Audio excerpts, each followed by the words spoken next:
C'est en 2010 que le prince William a demandé la main de Kate Middleton, au cours d'un voyage au Kenya.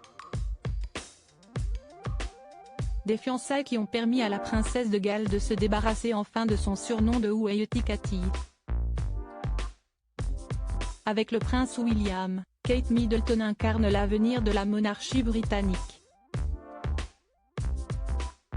D'ailleurs, le futur couple royal a la ferme intention de dépoussiérer certaines règles trop désuètes du protocole. Ils veulent essayer d'éviter les saluts et les révérences en public, être plus accessibles, moins formels, moins étouffants, rompre avec une grande partie de la tradition et se concentrer sur une monarchie moderne.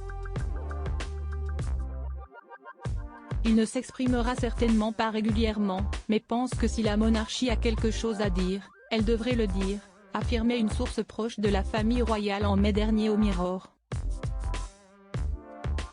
Preuve que les époux de Galles ont amorcé un changement, ils s'affichent assez tactiles lors d'événements officiels. Cela a encore été le cas tout récemment à Boston, lorsque William avait sa main posée dans le dos de la mère de ses enfants. Un geste que l'on n'aurait jamais vu du temps d'Élisabeth II et du prince Philippe. Un surnom pas très flatteur, mais avant de devenir princesse de Galles, Kate Middleton était une femme comme tout le monde. Ce n'est que lorsqu'elle était étudiante à l'université de St Andrews, en Écosse, qu'elle a pu croiser la route du fils aîné de Charles et de Diana. Eh bien, je crois que je suis devenue toute rouge quand je t'ai rencontré. Je me suis presque enfuie. J'étais très timide, confiait la sœur de Pippa Middleton en 2010 à lors de ses fiançailles. Et le prince William de se souvenir, quand j'ai rencontré Kate, j'ai su qu'elle avait quelque chose de très spécial, nous avons fini par être amis, et ce, pendant un certain temps. C'était en quelque sorte une base solide. Difficile de faire plus romantique.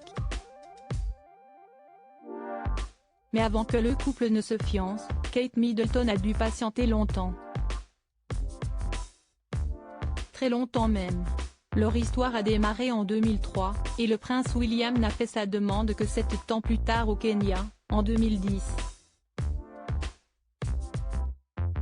Pendant toutes ces années à patienter que son prince ne pose le genou à terre, la princesse de Galles a été surnommée Waitikati par la presse britannique, à traduire par Kate la patiente.